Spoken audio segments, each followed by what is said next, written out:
ishrah li sadri wa yassir li amri wahlul 'uqdatam min lisani yafqahu qawli. Assalamualaikum warahmatullahi wabarakatuh. Waalaikumsalam warahmatullahi wabarakatuh. Baik, agar pertemuan virtual ini tidak menjadi sia-sia dan sebelum kita belajar, maka terlebih dahulu senantiasa selalu bersyukur kita kepada Allah Subhanahu wa taala dengan mengucapkan alhamdulillahirabbil alamin. Bersolawat kita kepada manusia terbaik, kekasih muslimin dan muslimat Nabi Yuna Muhammad sallallahu alaihi wasallam dengan mengucapkan Allahumma sholli ala sayyidina Muhammad wa ala ali sayyidina Muhammad. Assalamualaikum ya Rasulullah. Yang terhormat dan yang insya Allah dimuliakan dengan keberkahan Allah, guru sepanjang hayat kita, Ustadz Rizal Al-Hasani. Assalamualaikum Ustadz. Waalaikumsalam Mbak Hedi. Baik, terima kasih. Insya Allah sehat terus ya Ustadz. Alhamdulillah, sehat dan semangat terus. Meskipun di Bandung ini Ustadz cuacanya sangat ekstrim sekali akhir-akhir ini Ustadz. Dari pagi hujan sampai malam itu hujan terus. Oh iya, Bu PP juga ngomong itu kemarin itu hujan. Iya, betul sekali Ustadz. Dan kesempatan kali ini seharusnya kita didampingi Bapak Ustadz didampingi oleh Bapak Erman ya. Tapi kita sambil menunggu saja mungkin ya Pak Ustadz begitu. Iya, baik. Bapak-bapak dan sahabat-sahabat yang kami banggakan, berjumpa lagi dengan program andalan ISDN yaitu Kajian Gramatikal Al-Quran. Kali ini saya akan membersamai sahabat-sahabat dan bapak-bapak semua untuk thalabul ilmi kepada guru kita semua dengan melanjutkan bahasan lalu yaitu Al-Baqarah ayat 11. Begitu kiranya Pak Ustadz? Iya. Baik. Terima kasih. Dengan demikian segera kita simak bersama acara inti dari Al-Ustadz. Untuk itu mangga kepada Ustadz Rizal Al-Hasani kami berikan kesempatan dan waktunya. Tafadhol Ustadz. Syukran Mbak Nanti. Bismillahirrahmanirrahim. Assalamualaikum warahmatullahi wabarakatuh. Waalaikumsalam warahmatullahi wabarakatuh. Alhamdulillahirabbil alamin. Wassalatu wassalamu ala asrafil anbiya'i wa mursalin wa ala alihi wa ashabihi ajma'in amma ba'du. Qala Allah Ta'ala fil Qur'anil Karim, a'udzu billahi minasyaitonir rajim. Bismillahirrahmanirrahim. Walaqad yassarna Qur'ana lizikri fahal min mudakkir. Qala Nabi sallallahu alaihi wasallam, khairukum man ta'allama al-Qur'an wa 'allamahu. Sadaqallahul azim wa sadaqan nabiyil karim wa nahnu ala zalika minasyakirin wa syahidin walhamdulillahirabbil alamin. Pertama-tama dan utama sekali, marilah kita selalu memanjatkan puji dan syukur kepada Allah Subhanahu wa taala yang mana sampai saat ini kita masih banyak diberikan oleh Allah. Andaikan kita hitung nikmat-nikmat Allah, maka kita tidak mampu menghitungnya. Karena kemampuan menghitung nikmat Allah juga nikmat Allah. Belum selesai dihitung yang satu, datang ribuan nikmat lain. Belum selesai dihitung yang satu, dah ratusan datang. Jadi kita nggak mampu menghitung nikmat Allah. Maka Allah mengatakan, la in syakartum. Kita hanya bisa bersyukur semuanya. Banyak sekali nikmat-nikmat Allah yang diberikan kepada kita. Dan nikmat yang paling utama pada kita adalah nikmat lahir dalam keadaan Islam. Dan sampai saat ini kita masih Muslim. Masih istiqomah dalam agama Islam. Dan Allah berikan kepada kita iman. Dengan iman itu kita mudah melaksanakan semua perintah-perintah Allah. Dan menghentikan menjauhi larang-larangan Allah. Lalu diberikan nikmat sehat badan sehingga kita bisa berkumpul bersama-sama di sini lagi. Tempat yang penuh berkah ini dalam rangka membahas ayat-ayat Allah. Kita diberikan nikmat panjang umur dan yang paling sekali nikmat adalah nikmat yang diturunkan kepada Rasulullah yaitu Al-Quran yang masih bisa kita nikmati sampai saat ini. Betapa irinya umat-umat yang lain melihat umat Islam karena dia masih punya kitab aslinya. Sementara kitab umat lain sudah tidak punya lagi. Kita bersyukur kita kepada Allah, kita masih bisa menyaksikan wahyu yang diturunkan oleh Allah kepada Nabi Muhammad, juga kita rasakan. Pada saat kita membaca Quran, kita seolah-olah bersama Rasulullah. Kita seolah-olah sedang berbicara dengan Allah. Karena kalau orang ingin berbicara dengan Allah, maka bacalah Quran. Man arada yatakallama ma'allahi falyaqra'il Quran. Dan siapa yang ingin ngobrol sama Allah, ingin curhat sama Allah, baca Quran. Nah, kita sekarang sedang pingin ngobrol sama Allah dan pingin curhat sama Allah. Baik Bapak-Bapak sekalian, selawat beri salam tidak lupa kita sampaikan kepada junjungan kita Nabi besar Muhammad Sallallahu Alaihi Wasallam. Seorang manusia agung yang pernah hadir muka bumi ini, paling mulia, tutur katanya lembut, pribadinya sangat agung. Semua yang beliau lakukan adalah role model kita, panutan kita. Bagaimana beliau mengatur rumah tangganya, bagaimana beliau bertetangga, bagaimana beliau dengan sahabat-sahabatnya, bagaimana beliau dengan cucu-cucunya, bagaimana beliau dengan sebagai seorang guru, dan bagaimana beliau sebagai seorang pemimpin. Pada diri beliau, semua ada contoh-contoh. Kita tinggal mengikuti saja. Mudah-mudahan kita kelak nanti di yaumil hisab mendapat syafaat beliau, karena kita sangat mencintai beliau. Dan kita nanti masuk surga bersama-sama beliau. Dan saya berharap kita menjadi tetangga beliau nantinya di surga. Karena kalau bertetangga, kita masuk surga jauh jauh dengan beliau, rasanya ada yang kurang juga. Baik, Bapak-bapak dan para netizen sekalian, kita membahas ayat Al-Baqarah ayat 11 saat ini. Sebelum saya bahas, sampaikan dulu tips latihan kita. Pak Joko punya tips latihan, Pak Joko kenapa Herman nggak ada, jadi diambil alih Pak Joko tugasnya ini. Tips latihan di modul yang kedua tuh ada Pak. Tips latihan itu 7 langkah. Di situ mungkin 6 langkah yang ada Pak ya. Mungkin 1 langkah itu terselip atau terhapus ya, tapi di buku yang lama ada masih. Punya Pak Joko? Ada. Nah, itu suaranya kurang apa ya Pak Joko ya? Suaranya kurang agak menggema ya. Ada, Pak. Nah, suaranya kayaknya kurang. Ya, coba disambitkan, dibacain Pak Joko. Bismillahirrahmanirrahim. Assalamualaikum warahmatullahi wabarakatuh. Waalaikumsalam warahmatullahi wabarakatuh. Tips latihan yang pertama, sulit ayat yang akan diterjemahkan di dalam buku kudus. Tips yang kedua, penggal ayat-ayat tersebut sesuai dengan komponen yang ada. 3. Bila terdapat kata kerja, maka uraikan 4 poin, yaitu bentuk, pelaku, akar kata, dan polanya. 4. Bila terdapat kata benda, maka uraikan dari berikut. Akar kata, kemudian berawalan mu, uraikan polanya. 5. Bila terdapat huruf bermakna, kata janji, kata tunjuk, dan kata pendukung, jadikanlah kata-kata tersebut menjadi hafalan kita. Dan yang keenam, uraikan arti kata per katanya.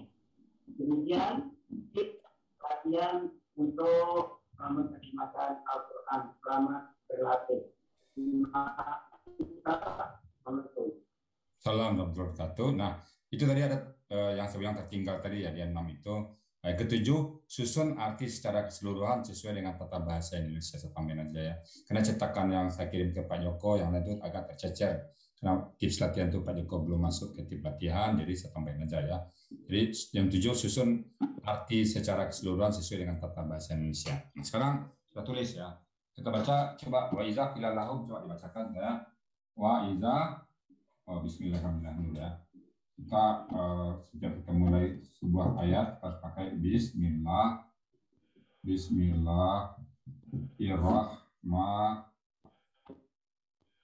Bismillahirrahmanirrahim ya. Oke. Bismillahirrahmanirrahim ya. Oke, coba baca Bismillahirrahmanirrahim. Wa ya 11-nya wa iza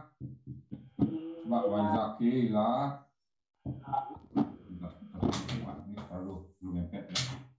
wa iza, coba bacain wa iza qila lahum ya. Wa iza qila lahum la tufsidu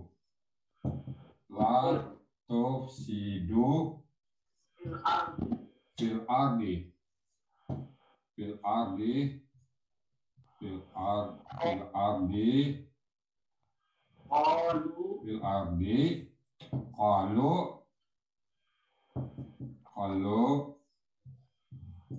apa in nama nahnu apa itu nahnu muslihun ya. Coba cek ya, ada yang salah nggak? Muslihuna. Ayat 11 ya. Ini ayat terang. Wa iza qila lahum la tufsidu fil ard qalu innama nahnu muslihun. Cukup? Ada tambah lagi? Bisa nampak semuanya ya? Oh, nampak ya? Oke, itu langkah pertama tulis. Kenapa ditulis? Nah, dalam metode kita dan pengalaman saya, pada saat kita menulis itu memudahkan kita dalam memahami.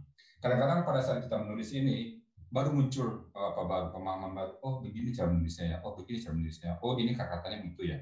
Jadi pada saat kita menulis terjadi dialog dengan diri sendiri, Pak. Itu pengalaman saya. Jadi makanya saya masukkan tips latihan itu ke sana. Jadi tips latihan ini yang 7 langkah tadi itu adalah pengalaman pribadi saya dalam memahami Al-Quran. Nah, sekali lagi tulis. Nah, bapak-bapak mudah-mudahan bisa menulis. Karena sambil nulis itu enak tentang kita.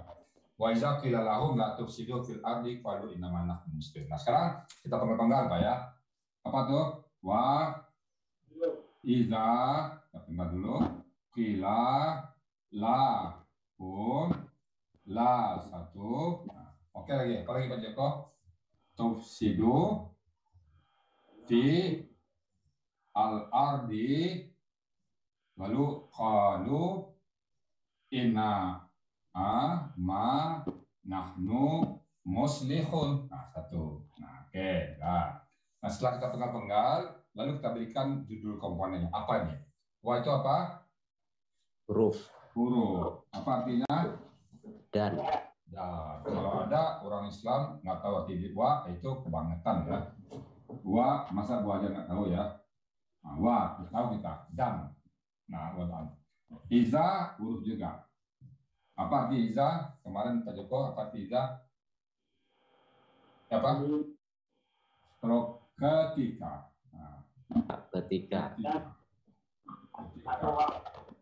Nah, kila apa kila?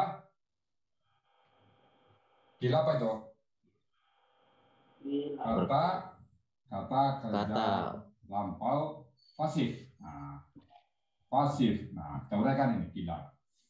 Kila, saya dulu bertanya kepada kila, pada seseorang, apa ini kila ini? Nggak bisa menjawab, sampai sekarang belum ketemu saya jawabannya. Akhirnya saya cari sendiri, ternyata saya dapat jawabannya. Apa itu kila? Nah ini. Menyampaikan. Ia menyampaikan, dikatakan. Kenapa bisa begitu artinya? Kila. Kila itu bentuk pasif. Aslinya itu kila, aktifnya apa? Aktifnya adalah kawala. Kawala. Nah, kawala. Menjadi karena huruf semiregular satu menjadi qala. Qala. Nah, qala ini artinya berkata. Ini berkata artinya. Berkata. Jadi kata alif itu adalah huruf waw yang berubah jadi alif. Dalam metode kita sebut namanya huruf sia. Huruf semiregular al-hasani. Nah, karena kita yang memberi nama ini, maka kita sematkan kepada metode kita. Huruf semi-irregular al-hasani. Wah, aslinya kawala, kala, ini aktif. Nah, kalau pasif menjadilah dia, kalau pasif polanya fu'ila, maka menjadi kuwila. Kuwila. Nah, itu pasif itu. Maka kalau ini berkata, ini dikatakan. Dikatakan, karena pasif. Dia berkata, sekarang dia dikatakan. Karena kuwila nggak bisa, maka waw ini, domah ini berubah menjadi kasrah, dan ya ini berubah jadi alif, berarti ya, waw berubah jadi ya. Maka menjadilah kila. Jadi kila ini berasal dari kata-kata kuwila. Nah, kuwila. Kalau huruf alif waw ya itu bisa berubah Pak. Waw ke ya ke alif, law ke waw. Itu berubah-ubah seperti itu bisa tuh. Misalnya kafirun, kafirin kan. Waw tadinya waw berubah jadi ya, tergantung kondisinya. Nah, sini kata ya berubah jadi waw berubah jadi ya. Aslinya tuh sekali kuwila. Kuwila nggak bisa nyebut berat ya, berat. Kuwila susah makanya jadi kila. terjadi negosiasi antara harkat doma dengan huruf waw. Oke, kata waw saya hilang, tapi tolong kamu boleh saja jadi ya, tapi kamu tolong harkat kamu ganti jadi ya, jadi alif, jadi kasrah. Jadi kafnya dari doma menjadi kasrah, nanti waw ini juga menjadi ya. Jadi dua perubahan di sini. Kila, nah, itu asal katanya kuila menjadi kila. Sekali lagi itu kepengaruh lidah. Nah, kalau gitu kita pada saat membahas kila, kuila kita bahas. Kuila kakak pasif, siapa pelaku di sini? Dia, pelakunya huwa. Iya, huwa. Huwa. Nah, huwa ini juga catatan. Setiap yang dideskripsikan orang pelakunya, misalnya disebut satu kelompok kaum, maka dia tetap huwa, walaupun orangnya banyak nanti. Di sini kan orangnya banyak nih, latuf sidu kan kalian. Padahal bentuk kata kerjanya juga satu orang pelakunya. Nah, tapi itulah gramatikalnya ya. Nah, kemudian yang kedua, akar katanya apa nih? Kawala. Jadi kala, lalu polanya fa'ala. Nah, jadi apa? Setiap kata kerja 4 poin, kan 4 poin. Poin pertama adalah bentuknya. Jadi bentuknya kata pasif. Lalu pelakunya siapa? Huwa, dia. Lalu akar katanya apa? Kawala atau kala. Polanya apa? Fa'ala. Nah, setelah ketemu 4 poin ini, baru bisa kita terjemahkan kata-kata kila itu ada dikatakan. Nah, dikatakan kepadanya, kepadanya. Nah, nya itu nanti berubah menjadi tufsidu. Nah, dan ketika dikatakanlah huruf, nah kalau huruf tadi hafal saja kan, bagi, nahum apa? Kata ganti. Mereka. Nah, dan ketika dikatakan pada mereka lah huruf. Nah, la itu bisa berarti tidak, bisa berarti jangan. Nah, kapan dia berarti tidak, kapan berarti jangan, lihat belakangnya ya. Kalau la tufsiduna, maka la itu berarti tidak. Tapi kalau la tufsiduna hilang ganti alif, maka la berarti jangan. Nah, jadi la ini berarti jangan. Jadi la itu jangan, la itu tidak, ada kriterianya.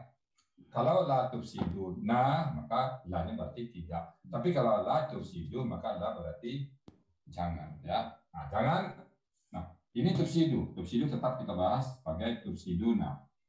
Tufsiduna. Nah, ini tufsiduna.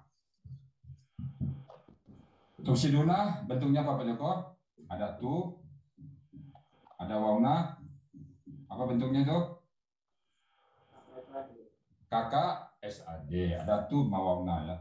Suara Pak Joko kayaknya kurang kedengaran ya. Agak dekat dikit atau pakai headset bagusnya. Nggak kedengaran sama sekali. Nah, bentuk SAD siapa pelakunya? Huruf itu juga. Jadi huruf yang menentukan bentuk itu juga huruf yang menyatakan akar pelakunya. Di sini tu sama wauna bentuknya SAD. Nah, huruf tu dan waw ini juga yang menyatakan bentuknya. Ini pelakunya adalah antum. Nah, sekarang akar katanya apa? Tiga hurufnya aja. Fasada. Patahkan aja. Fasada. Fasada itu artinya rusak. Nah, polanya apa? Karena doma sukun kasrah, maka dia berpola af'ala. Jadi polanya af'ala. Nah, kalau kita lihat akar kata fasada itu rusak, kalau afsada melakukan kerusakan, membuat keonaran. Jadi membuat keonaran. Kalau gitu artinya apa? Dan janganlah kalian, gabung aja, pelakunya antum artinya kalian, dan janganlah kalian melakukan keonaran, kalian melakukan kerusakan, keonaran. Dari kacamata agama, jangan kalian LGBT, jangan kalian mabok, jangan kalian berzina, jangan kalian menyembah selain pada Allah, itu latus sidu. Fil ardi, ini fi apa? Huruf di atau pada. Pada al-ardi ada alif lam, belakang jar, berarti kata benda. Kita tahu sebenarnya adalah bumi apa? Ardu, arda, ardi, bumi. Jadi pada saat dikatakan kepada mereka, dan ketika dikatakan kepada mereka, janganlah kalian melakukan kerusakan pada bumi. Mereka ya, kalau ini kata kerja bentuk lampau. Kenapa bentuk lampau? Karena ada waw sukun alif. Nah, Lalu saya hapusin dulu ya, ini satu dulu ya, Bapak biar muat sini kita bahas. Nah, qalu, nah sama dengan qala tadi, akadnya sama ini kan. Qalu bentuknya KKL, lalu pelakunya siapa situ? Nah ini mereka. Lalu kata-katanya apa? Qawala menjadi qala nih. Jadi qala. Nah, kemudian polanya apa? Pola fa'ala. Apa arti sini? Berkata. Sampai kamu saya asumsi sudah ketemu kamu ya qala. Jadi mereka berkata, mereka telah berkata. Mereka telah berkata innama ini huruf sesungguhnya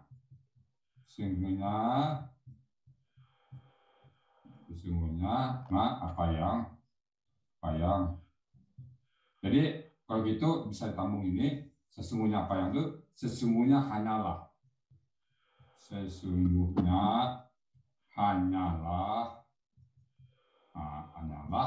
nahnu kata ganti ya, kata ganti artinya apa?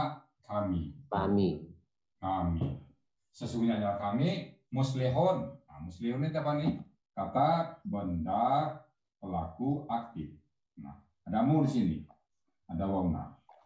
Nah, kalau mu kita harus tahu polanya apa. Di sini adalah domah sukun kasrah. Maka kita baru tahu akarnya apa? Salaha atau saluha. Buka di kamus nanti ketemunya saluha. Nah, polanya apa ini? Domah sukun kasrah, polanya afala. Maka ditemukan aslaha. Kalau sini orangnya baik, kalau ini membaikkan, mendamaikan, membuat jadi orang jadi baik.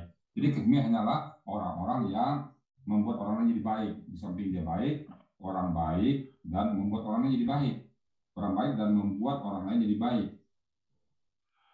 Membuat orang lain jadi baik.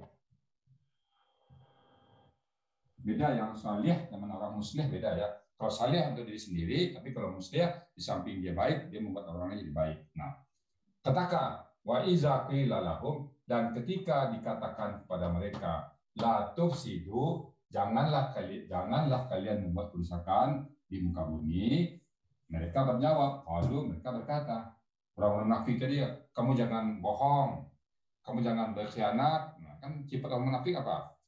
Kalau janji sering ungkir. Kalau ngomong dusta. Kalau dia amanah khianat.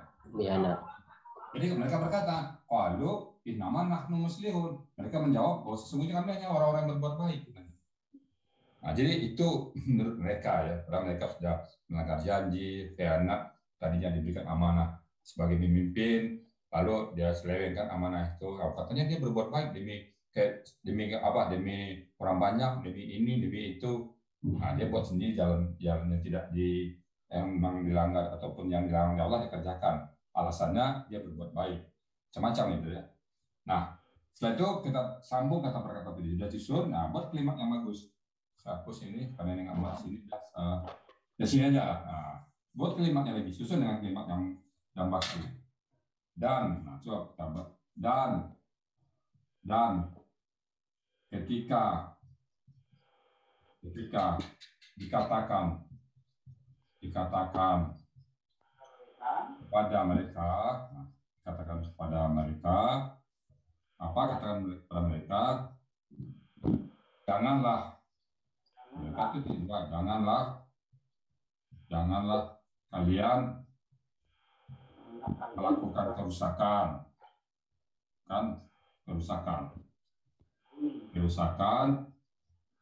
di bumi atau pada bumi. Mereka menjawab orang-orang munafik tadi ya. Mereka menjawab, sesungguhnya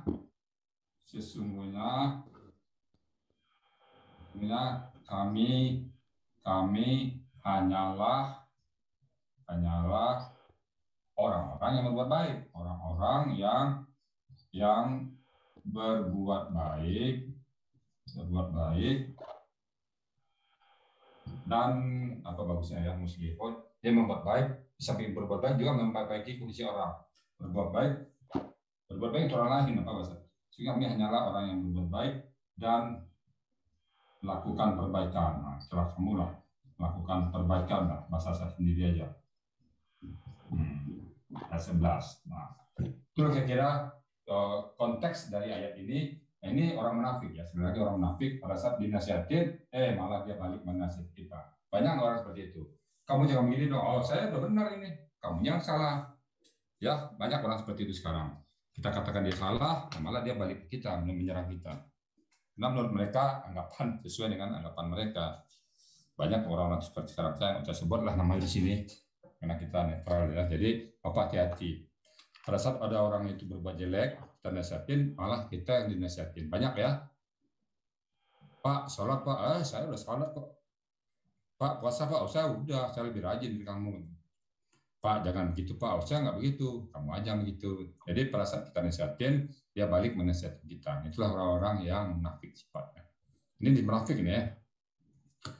Oke, dari segi gramatikal kita bahas dulu, mungkin dari segi tafsirnya belakangan. Kita kembalikan Pak Joko, ada komentar, mungkin saya tetap perlu pasangan kata dalam bahasa Inggris. Apakah seperti itu dalam bahasa Inggrisnya, atau ada hal-hal lain yang tidak ada dalam gramatikalnya. Silakan Pak Joko. Baik, terima kasih Pak. Saya ingin bilang tadi untuk yang qalu tadi, polanya apa Pak? Qalu, mereka berkata. Qalu. They said. Polanya apa? Polanya fa'ala. Pola biasa, standar ya, masih. Ya, Pak. Ya, kemudian kita kalau berkaitan dengan seperti bahasa Inggrisnya, itu orang yang melakukan kebaikan atau yang arti dari kata muslihun itu di sini disebutkan kalau kita mulai baca dari kata nahnu muslihun, ini di sini dikatakan dalam bahasa Inggrisnya diterjemahkan hanya we are but reformers. Reformer ya? Reformers. Ya, kalau reformers itu sebetulnya juga tidak mewakili kebaikan saja, Pak. Oh, ya. Sayang suaranya Pak Joko pecah ya, jadi nggak bagus apa rekamnya kayak ini. Tapi kalau saya nangkap reformer ya.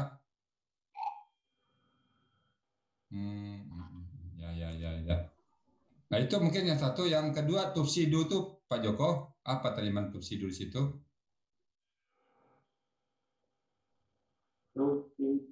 Tufsidunya wa iza qila lahum and when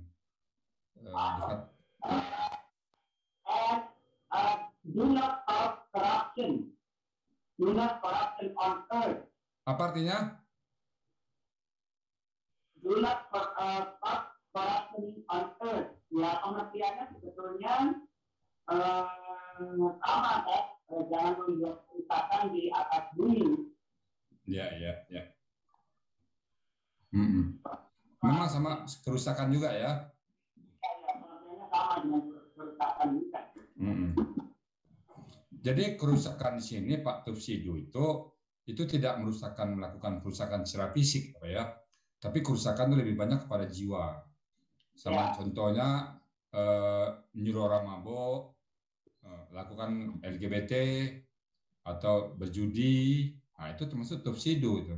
Bukan melakukan kerusakan, bukan menghancurkan, termasuk juga mungkin kalau ada yang menghancurkan hutan, kalau ada yang menghancurkan lingkungan sama itu. Nah, tapi juga yang menyuruh orang berbuat mungkar, nah itu tufsidu juga tuh. Dia berjudi, ngajak orang lain berjudi, itu afsadan, mufsidun itu. Nah, pada saat mereka tuh melakukan kejahatan ditegur, maka mereka menjawab muslihun. Nah, sini tadi kata-kata reformer. Reformer ya. Nah, kalau saya mengatakan reformer itu tidak cukup, karena reformer juga bisa berlaku untuk politik. Reformer juga bisa berlaku untuk kegiatan-kegiatan lain. Sementara muslihun itu hanya berlaku untuk orang-orang yang bergerak di bidang agama. Menyuruh orang sholat, mendamaikan orang yang bertengkar, mengajak orang untuk berbuat baik, muslihun itu. Tapi kan reformer kan kalau dia tuh berbuat memperbarui suatu sistem, dia walaupun tidak menyuruh orang berbuat baik kan nggak udah bisa ada ya, bisa disebut reformer. Dia merubah status, katakan merubah sebuah undang-undang A ke undang-undang B, bisa disebut reformer ya? Bisa ya. Artinya dia melakukan perubahan di dunia ya. Sementara muslihun itu memperbaiki orang yang sudah rusak dari kacamata agama. Jadi itu yang saya katakan, ya kadang-kadang reformasi itu nggak cukup ya. Jadi ya. Dan memang, halo. Ya. Halo. Ya. Ya, dan memang untuk kerusakan di sini menggunakan kata corruption itu memang bisa berarti kita tidak lakukan. Tapi kalau yang bersifat fisik biasanya menggunakan kata ini. Ya. Udah nggak apa-apa karena memang suaranya kadang-kadang nggak ketangkap jelas, suaranya agak pecah ya, jadi nggak apa-apa Pak. Jadi sekali lagi saya merasakan berapa kali kita tampil ya kalau di bahasa Indonesia ya memang ada beberapa pola yang kalaupun ada bahasa Indonesia kita butuh beberapa kata. Untuk muslihun itu kita butuh apa tadi? Butuh satu kata apa ya? Kami hanyalah orang yang berbuat baik dan melakukan perbaikan. Jadi saya butuh satu kalimat untuk menerjemahkan muslihun. Saya butuh satu kalimat karena nggak cukup satu kata untuk menerjemahkan muslihun. Sama seperti menerjemahkan bahasa Inggris. Dalam bahasa Inggris saya bisa apple to apple katanya. Saya sering memberikan contoh, I go to school, saya go pergi, to ke sekolah, saya pergi ke sekolah. Tapi bahasa Al-Quran jarang bisa begitu. Saya butuh waktu, apalagi ketemu kata kerja, butuh beberapa kata disusun baru menerjemahkan satu kata. Yang cuman bahasa Al-Quran itu cuman muslihun itu kan 1, 2, 3, 4, 5, 6 huruf ya. Ini 6 huruf muslihun. Tapi saya butuh orang yang berbaik dan melakukan perbaikan. Jadi butuh satu kalimat saya untuk menerjemahkan muslihun tadi. Karena dia punya pola af'ala ya. Sekali lagi ya, memang kita kalau untuk menerjemahkan Quran kita memang tidak bisa hanya menerjemahkan mengandalkan tafsir terjemahan atau tafsir. Nah, mungkin saya minta tolong kepada Bang Guntur atau Mbak Neti, coba dibacakan saya di sebelah itu terjemahan bahasa Indonesianya. Coba Bang Guntur atau Mbak Neti, siapa yang salah satu di antara yang berdua yang punya, siapa? Mbak Neti ada? Ya. Saya nggak bawa terjemahannya ini. Mbak Neti? Iya. Coba ada terjemahan surat Al-Baqarah ayat 11 di rumah? Sebentar.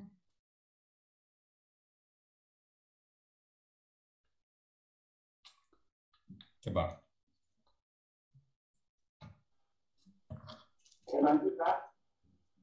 Suaranya pecah, Pak. Pecah suaranya. Bahasa Indonesianya ya, Bapak? Iya, bahasa Indonesianya. Dan apabila dikatakan kepada mereka, ya. Dan apabila dikatakan kepada mereka, janganlah berbuat kerusakan di bumi.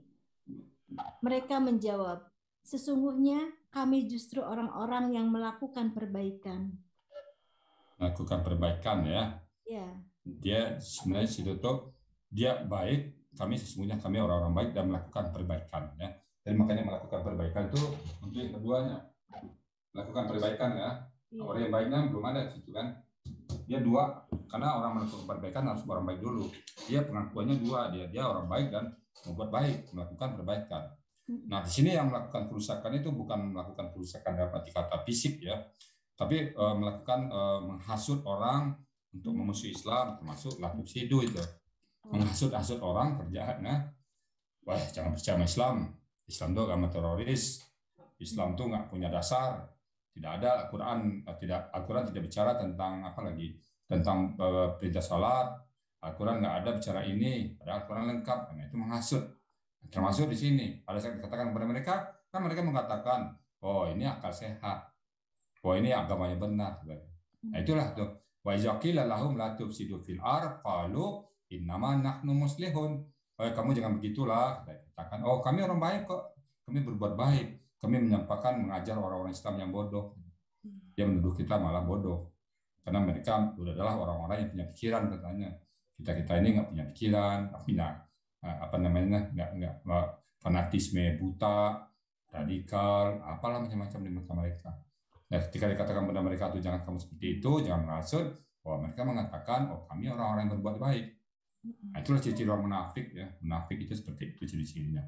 Jadi pertama cirinya adalah setiap diberikan amanah khianat, setiap berkata dusta, dan berjanji bohong. Ingkar. Nah, kita kalau berjanji hati-hati ya, jangan sampai ingkar gitu. Jangan sampai salah satu ciri di antara orang ini ada di kita. Apapun salah satu jangan deh. Kalau janji sekecil apapun janji penuhi. Nah, kalau misalnya kita nggak bisa kasih tahu cepat. Minimum 10 menit sebelumnya. Aduh, saya nggak bisa datang, ada kebetulan mendadak. Supaya jangan kita melanggar janji kita. Jaga betul. Nabi betul-betul menjaga janjinya. Nah, Nabi kalau mengatakan begitu pasti Nabi dipelin duluan. Janji adalah hutang kan itu. Kita begitu ya. Kalau diberikan amanah, tolong. Misalnya amanah jadi ketua RW atau amanah jadi memimpin satu organisasi, itu amanah aja. Kalau kita nggak mampu, bagus tolak. Tapi kalau kita terima, jalankan amanah itu dengan baik. Atau jadi tim tim teknisinya ISDN, itu amanah itu. Jalankan dengan baik. Kalau kita nggak mampu, kita tahu baik-baik. Saya nggak mampu lagi, cari orang lain. Tapi kalau kita terima, jalankan dengan baik. Karena itu ibadah semuanya. Itu juga saya kalau janji kita jalani semuanya. Janji 2 kali seminggu kita usahakan, hari Ahad tentatif kita usahakan. Kalau ada waktu kita jalankan. Itu sebuah janji yang harus kita jalankan dan kita tepati. Nah, jadi amanah amanah dijaga, jangan dikhianatin, dijaga. Kemudian apalagi yang kedua, janji ditepatin, dan kalau berkata jangan dusta. Apapun yang kita kerjakan ditanya orang, katakan apa adanya. Walaupun akan berdampak orang marah ke kita. Misalnya gini, kamu dari mana tadi? Dari masjid sholat. Oh dia mungkin marah, nggak bisa, nggak apa-apa. Kamu kemana sih? Sampai masjid melulu, nggak apa-apa, marah sih. Memang kita ke masjid nggak diceritain dulu. Atau kita tadi dikasih uang sama teman, kamu dikasih uang Mas Anu? Enggak, ngapain kita bohong? Nah, kita nggak ada dusta. Termasuk masuk Zoom, itu nama asli aja pakai, nggak usah pakai nama-nama samaran. Kan sebagian mendustakan nama kita juga. Iya, betul. Apa adanya aja. Islam itu apa adanya. Saya makanya kemana-mana Al-Sani, buat nama Al-Sani, mana aja. Itu bagian yang kecil-kecil itu. Nah, kita tidak pernah bersembunyi di balik sebuah yang kita tidak sadar ya Pak Ustadz. Iya. Jangan kita kan sama dengan berdusta. Orang nggak tahu siapa kita nanti kan. Ini Pak Rijal apa bukan? Kan sudah dusta. Sama aja di darat. Kamu siapa sih? Kita misalnya Tan Masa Rizal, orang tahu punya anak 6. Kamu Rizal ya enggak, bro. Saya kan si Anu, saya belum kawin. Nah kan akhirnya ada maksud dan tujuan tertentu. Kalau kita tidak berani tampil apa adanya, berarti ada apa-apanya kita. Apa adanya aja. Kalau ketangkap kita apa adanya itu nggak masalah. Memang itulah kita. Kita kan nggak ada kita takutin. Saya masuk Zoom SDN, saya katakan saya Rizal. Nggak ada yang marah ke saya, karena saya nggak ada yang ikat saya. Karena ada juga teman kita masuk ke Zoom ini takut nanti ada dia satu Zoom dimarahin oleh orang lain, masuk satu Zoom takut gitu. Kita nggak usah terikat. Kita tuh Muslim tuh bebas. Iya. Apa adanya kita. Itu ya. Mungkin bisa Pak Ustadz mohon izin bertanya. Silakan. Janganlah berbuat kerusakan. Apakah bisa kerusakan di sini juga disebutkan merusak akidah, akhlak dan iya. Begitu ya? Bisa ya, mengadu domba orang, merusak akidah, Islam itu nggak benar itu. Nggak ada perintah salat dalam Al-Quran. Nah. Ya, itu merusak juga itu. Iya betul. Nah, menentang Allah. Allah itu tidak ada itu. Itu merusak itu. Nah, Allah itu fiktif. Nah, itu sama dengan merusak itu. Kalau kita nggak percaya Quran, pada siapa kita percaya? Tidak ada kitab yang paling solid dibanding Quran. Baik dari sisi apa aja kita adu bisa. Kita adu dari sisi gramatikalnya oke, dari segi kandungan isinya boleh, Dari cara penyusunnya, kapan disusun boleh, siapa yang menyusun boleh, dari segi kandungan isinya oke. Jadi Allah kita menurut saya sudah lama bergelut dengan Quran, saya belum ada menemukan yang kontradiksi, yang satu ayat bertentangan dengan yang lain, yang satu kata bertentangan dengan kata lain, nggak ada. Dan satu gramatikal satu kata berbeda dengan grammar lain, nggak ada. Belum ketemu saya. Kalau ketemu itu artinya ada satu hal-hal yang penekanan. Ada satu hurufnya kadang dikurangin, berarti ada penekanan di situ. Nah, itu ada ayat tertentu itu penekanan namanya. Supaya kita punya perhatian khusus terhadap ayat itu. Itu Mbak Niti. Iya betul. Masya Allah. Alhamdulillah Islam itu anugerah. Iya, Islam itu a'la wala yu'la alaih. Nggak ada yang tinggi dari Islam. Iya, Masya Allah. Nah, netizen di seberang sana, yang di luar sana, yakinlah kita dengan Quran. Kita cepat belajar. Sebelum orang lain yang belajar, masa orang lain belajar Quran? Kita dulu yang belajar. Betul. Sampai kita dipikir orang lain, oh Quranmu salah, ini begini, ini apa? Karena kita nggak tahu, iya aja kata kita. Betul. Diberikan edukasi kepada teman-teman kita yang ada di luar netizen sana.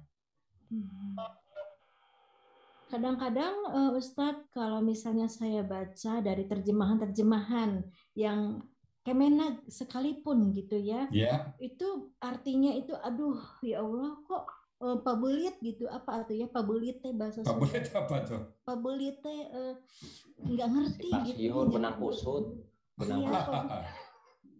Gitu ya, ini teh apa gitu, jadi yang dimaksud ini teh apa gitu, apa kayak misalnya ini Al-Quran, sebenarnya Al-Quran ini petunjuk dan sumber untuk kita ini sebenarnya Al-Quran, nggak ada ilmu-ilmu lain gitu selain dari Al-Quran gitu. Itu kadang-kadang yang domirnya itu kemana gitu, pabelit, patumpuk-tumpuk ya Kang Guntur. Pabelit begitu. Mohon maaf Pak Ustadz. Sebenarnya tidak pabelit ya. Memang keterbatasnya bahasa Indonesia. Kalau saya melihat terbatasnya terjemahan itu ya terbatas. Dipaksa pun sehebat apapun profesor Indonesia bahasa ini memahami bahasa Indonesia dan bahasa Arab, pada saat menerjemahkan karena gramatika kita nggak ada, ya terpaksa kita sesuaikan aja dengan bahasa yang ada sekarang. Contohnya sekarang profesor bahasa Indonesia pada saat menerjemahkan wasiyah kursi samawati, menerjemahkan kursi, kata apa yang dipakai selain kata kursi? Apa yang mau dipakai? Singgasana, atau surat, atau ilmu lah. Betul. Atau yang gampang, wa mimma razaqna, rezeki. Nah, apa kita mau ganti kata rezeki itu? Katakanlah dia seorang hebat profesor dalam bahasa Indonesia. Bagaimana mengganti kata-kata rezeki itu? Wa mimma razaqna, yang kami berikan rezeki kepada mereka. Apa kata-kata rezeki yang bisa digantikan dalam bahasa Indonesia? Ada? Coba carikan saya kata rezeki yang cocok dengan kata-kata rezeki. Sebagai mengganti kata rezeki dalam bahasa terjemahnya yang kita ambil dari bahasa Al-Quran itu sendiri. Ada kata ganti dari kata rezeki yang setara dengan apa yang dimaksud dengan razaqnahum yatikun dalam bahasa Indonesianya? Kenikmatan. Nggak bisa, kenikmatan bersyukur. Masih jauh ya? Masih jauh. Oh. Rezeki apa? Anugerah. Apa itu rezeki? Nah, itu jadi kayak satu lagi ya, tatakun. Lalakum tatakun. Apa terjemahan tatakun? Takut. Ya, takut kan banyak menerjemahkan takut. Pada saat kita takut sama singa, berarti kita bertakwa pada singa. Bisa begitu? Enggak. Maling masuk, takut kita sama maling. Oh, kita bertakwa pada maling. Kan sering itu. Takutlah kamu pada Allah, bertakwalah kamu pada Allah, takutlah pada Allah. Soalnya kata takwa itu artinya takut kan? Iya. Nah, pada saat kita takut sama maling, apakah kita bertakwa kepada maling? Kan enggak itu yang dimaksud. Jadi kata takut itu ya nggak bisa. Kata takut sendiri itu kan dari kata-kata takwa juga terjemahan bahasa Indonesia. Cuman udah jauh terdegradasi arti kata takut dalam terjemahan Indonesia seperti yang dimaksud dengan kata takwa di dalam Al-Quran itu. Nggak cukup, nggak bisa kita bisa selaras antara mutakin atau takut dengan takut. Kalian takut. Nah itu ya. Oke. Nah, jadi itulah jadi bebelit tadi Mbak Neti bilang bukan karena orang yang nggak bisa menerjemahkan atau apa, karena memang bahasa Indonesia kita yang kurang untuk kosakatanya, gramatikalnya. Iya, benar. Kadang-kadang kan penerjemahan itu terjebak. Terjemahan itu bukan kitab suci ya. Bukan. Kitab suci itu bukan kitab suci gitu bukan, ya. Jadi, bukan. Betul sekali. Yang kitab suci itu ada yang aslinya itu dari bahasa aslinya itu. Yang ini, nah ini kitab suci. Nah itu, ini bahasa Allah ya Ustaz. Ini nggak bisa diganti ini. Iya. Ini nggak bisa diganti. Kalau terjemahannya bisa diganti. Betul. Saya menerjemahkan dengan Pak Joko menerjemahkan beda-beda nanti. Apakah itu aturan? Enggak, aturannya ini. Nah ini aturannya. Yang belum ada tambahan manusia sama sekali. Nah, itu dia. Masya Allah. Betul. Saya juga menerjemahkan nggak pakai terjemahan mesin saya ini aja. Paling itu sebagai pembanding. Apa kata orang? Apa kata saya jauh beda nggak saya dengan orang? Insya Allah sampai saat ini kita nggak banyak beda sama orang. Jadi keterbatasan bahasa Mbak Miti ya. Lalu yang kedua karena gramatikal itu nggak sama dengan bahasa Indonesia. Betul. Saya sering ngomong sama Pak Joko. Office boy kan kalau terjemahan bahasa Indonesia itu kan kantor lelaki. Kenapa kok jadi pesuruh? Kan itu apa itu? Karena gramatikal bahasa Indonesia-nya bahasa Inggris beda. Hukum DM, MD ya Pak Joko. Office boy kenapa tiba-tiba jadi pesuruh Pak Joko? Bahasa Indonesia itu apa nama kantor lelaki. Office kantor, boy lelaki. Apa namanya? Kantor lelaki. Kok jadi? Nah, itu kita harus pada saat menerjemahkan office boy itu kita bersandar kepada bahasa dia. Disuruh. Juga pada saat menerjemahkan Al-Quran, kita pakai bahasa induknya sana, bahasa zaman Nabi itu. Dan itu mudah. Pakai bahasa Nabi. Kan seperti banyak ayat itu. Sama juga kalau, maaf sedikit ya, saya orang Padang ya. Kalau kita orang Padang, bahasa Padang itu yang asli itu ya orang Padang yang tahu. Banyak kata bahasa Padang mungkin yang tidak. Misalnya ada orang tua saya bilang saya minta duit sama orang tua saya. Bu, minta duit, agih piti bu.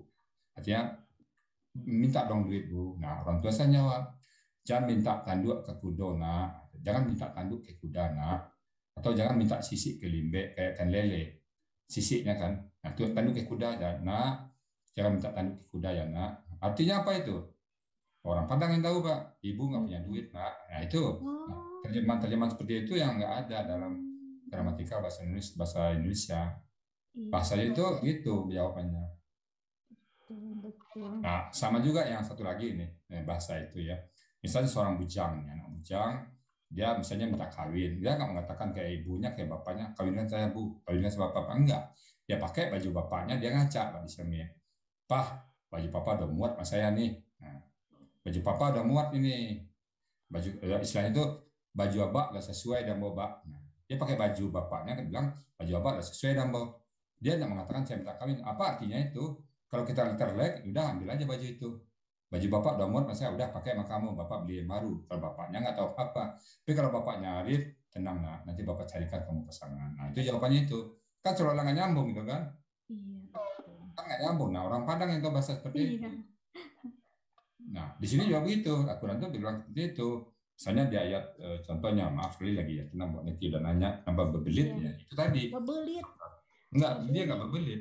Bahkan kadang-kadang mungkin Pak Ustadz bisa disalahgunakan, disalahartikan untuk menyerang Islam begitu ya, terjemahan-terjemahan yang pebelit ini begitu. Contoh satu ini, kata seperti inilah.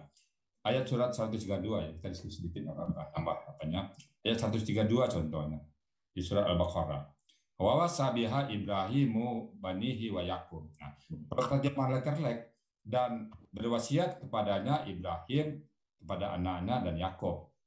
Di sini berwasiat dengannya itu dengan kalian sebelumnya Ibrahim pada anak-anaknya dan Yakub. Kalau kita terjemahkan letterlek seolah-olah Ibrahim berwasiat kepadanya, pada anaknya dan kepada Yakub dia berwasiat. Padahal tidak. Artinya sebenarnya adalah dan berwasiat Ibrahim kepada anaknya dan Yakub kepada anaknya. Itu yang kadang-kadang yang nggak apa kadang-kadang apa ya lupa karena orang-orang memahaminya. Nah seperti ini, saya makan enak, saya makan nasi enak, saya makan nasi padang dengan enak, saya makan nasi padang dengan enak dan Pak Joko. Nah, artinya apa? Saya habis makan nasi enak dan habis itu saya makan Pak Joko. Nggak begitu maksudnya. Saya makan nasi enak berbarengan dengan Pak Joko. Pak Joko juga makan nasi enak bareng saya gitu. Dan itu taruh di belakang. Nah, tandanya itu karena kata bendanya itu Pak Joko itu ditandai dengan harokat domah.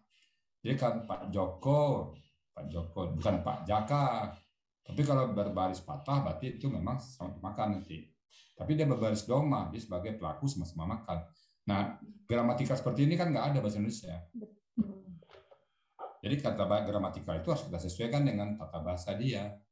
Di bahasa Inggris juga nggak ada seperti itu kan. Si Budi eats the rice and then si misalnya and Ahmad. Paling artinya si Budi makan nasi habis itu makan si Ahmad. Begitu artinya kan. Padahal di sini maksudnya adalah si Budi dan si Ahmad sama-sama makan nasi. Iya. Gitu Mbak. Jadi nggak ribet ya Mbak Niti kalau kita memahami gramatikanya teks asli. Makanya saya selalu menghimbau, ayo teman-teman, kita pahami teks aslinya, ayo. Karena ada teorinya kok, ada gramatikanya kok. Dan yang alhamdulillah ya Allah mudahkan. Begitu kita intens ke teks aslinya, percayalah Pak Joko sekarang tuh terlihat serius sekali tuh. Allah berikan hidayah Pak. Nanti Allah yang ngajarkan. Banyak nanti ilmu-ilmu yang selama ini kita nggak kebuka Pak. Karena Allah yang ngajarkan Ar-Rahmanu 'alamal Quran. Allah janji ngajarkan nanti kita. Kalau kita serius memahami Quran, Allah janji nanti Pak. Di Pak Joko dengan semangat Bapak sekarang, saya sangat terpesona dengan semangat Pak Joko itu. Semangat Bapak ingin memahami Quran itu. Jangan nanti bahasa Inggrisnya lupa ya, tinggal bahasa Quran aja. Kali Pak Joko. Tanya Ai malah lupa dia tahunya cuma gua, aku. Yang tahunya Ana. Ai gimana Pak Joko? Lupa saya kan. Yang tahu saya cuma ini sekarang tuh Ana. Bisa begitu nanti Pak Joko. Saking asiknya ya. Saking menikmatinya. Saking menikmatinya lupa. Bahwa di situ ada you lupa Pak Joko. Yang tahunya dia anta, antuma, antum. Karena ada bosan dengan you dia. Ada antuma, anta, antuma, antum, anti, antuma, antuna. Bagusan anta daripada you. Keren ya, lebih keren ya Pak Joko ya. Keren. Ada anta, ada antuma, ada antum. Gitu ya. Ada lagi komentar Pak Joko? Suaranya kurang apa? Ya Pak. Jadi memang inilah pentingnya kita di al-Azhar ini. Memang kita mempelajari Al-Quran dari kata per kata sehingga pengertiannya pun nanti mungkin akan lebih luas, lebih dalam daripada terjemahan yang diterbitkan oleh Departemen Agama. Saya kira memang inilah pentingnya kita berada di alasan tadi. Iya. Mungkin Pak ya, sekali lagi statement kita pada saat orang lain menerjemahkan nggak ada yang salah, cuma hanya keterbatasan bahasa Indonesia. Nah, pada saat keterbatasan ada, tentu mereka menjangkau semaksimum mungkin yang mereka bisa lakukan. Nah, maksimumnya sampai situ. Kalau saya memahami itu ya, maksimum dia hanya sampai situ. Karena bahasa Indonesia tidak cukup untuk mensejajarkan diri dengan bahasa Quran. Saya menangkapnya itu. Nggak cukup bahasa Indonesia itu. Nah, kadang-kadang pada saat saya menerjemahkan bahasa Al-Quran ke bahasa Indonesia, nggak cukup, terus terang kadang-kadang ditambah dengan air mata aja. Ya Allah, cukupkan dengan air mata ini, karena bahasa Indonesia yang kurang. Tambah aja dengan air mata lagi biar cukup. Kalau misalnya terjemahannya baru 80% atau 55% bahasa Indonesia, 15% lagi air mata. Dilengkapi dengan air mata aja. Itu kadang-kadang yang saya rasakan. Banget itu Pak Ustadz. Selalu air mata. Menetes kalau nggak tahu arti Al-Quran. Iya, yang gitu Mbak Niti ya. Iya, alhamdulillah. Silakan, mungkin sudah cukup rasanya. Nggak ada lagi komentar-komentar. Saya sekali lagi menghimbau kepada teman-teman yang di luar sana, ayo, mumpung ada yang bisa ngajarin. Saya udah kemana-mana, banyak orang yang keliling-keliling katanya, pas masuk ke Zoom kita, nah ini yang saya cari Pak. Tadi masuk juga profesor, saya bukan menisbahkan metode kita, enggak. Masuk profesor, ya ini yang saya cari. Saya udah mutar kemana-mana, belum ketemu. Ini yang ketemu di sini. Dia sangat senang dengan metode kita ini. Ini yang pas ini. Jadi itu, teman-teman yang sudah di SDN, rugi nanti pada saat dia merisap, nyesal semua nanti. Loh, kenapa saya nggak belajar Al-Quran dulu ya? Kan ada di SDN. Pada orang semua dapat syafaat dari Al-Quran, dia nggak kebagian. Nyesal nanti. biarlah sekarang menyesal daripada nanti. Jangan sampai nanti penyesalan belakang hari. Sudah tiada lagi waktu untuk merubahnya. Oke, silakan Mbak Neti untuk di closing statement kan. Oh iya, alhamdulillah sekali Pak Ustadz. Siang ini saya bisa mengikuti kajian ini. Alhamdulillah, Masya Allah. Terima kasih sekali Pak Ustadz. Terima kasih sekali lagi atas ilmu. Dan memang benar, mungkin itu saya banget, semua kata-kata Pak Ustadz itu saya banget. Saya yang ini apa sih artinya? Loh kok di sini ini gini, ini di sini, jadi mana yang benar gitu. Kadang-kadang kata surga saja gitu ya di Al-Qur'an itu, di sini surga kok beda gitu. Kadang-kadang beda ininya begitu ya. Benar sekali apa yang dikatakan Pak Ustadz bahwa tidak ada bandingannya, mungkin bukan karena apa-apa, tapi terjemahan Indonesia lah mungkin yang begitu minim begitu ya Pak Ustadz. Terima kasih sekali lagi Pak Ustadz, sehat-sehat terus ya. Amin, amin. Mbak Neti ditunggu di Zoom-nya Al-Sani untuk belajar malam hari. Silakan masuk jam 7:30 nanti ya. Mau sekali Pak Ustadz, insya Allah. Ya, dan terima kasih juga kepada bapak-bapak yang ada di ruang Zoom ini. Salam hormat selalu dari saya. Begitu pula dengan sahabat-sahabat ISDN semua, insya Allah pembelajaran kita siang ini menjadi bekal buat kita dalam berislam dan berkah tercurah terus kepada guru kita Al-Ustadz Rizal Al-Hasani. Insya Allah semangat sehat dan semangat belajar senantiasa menyertai hidup kita. Dan umum juga Mbak Neti, hari Jumat besok kita live jam 1.30. Oh, Masya jam 13.30 kita live ya. Iya. Biar siap-siap netizennya. Insya Allah. Ya, terima kasih juga kepada ISDN Studio. Mohon maaf atas kekurangan dan kehilapan saya selama membersamai Thalabul Ilmi di gramatikal ini, karena segala kekurangan kiranya milik saya dan kebenaran mutlak milik Allah Subhanahu wa Ta'ala. Selamat siang, selamat menunaikan aktivitas kembali. Berjumpa lagi kita di kajian gramatikal Al-Quran berikutnya. Subhanaka Allahumma wa bihamdika asyhadu an la ilaha illa anta wa astaghfiruka wa atubu ilaih. Hatur nuhun. Wassalamualaikum warahmatullahi wabarakatuh.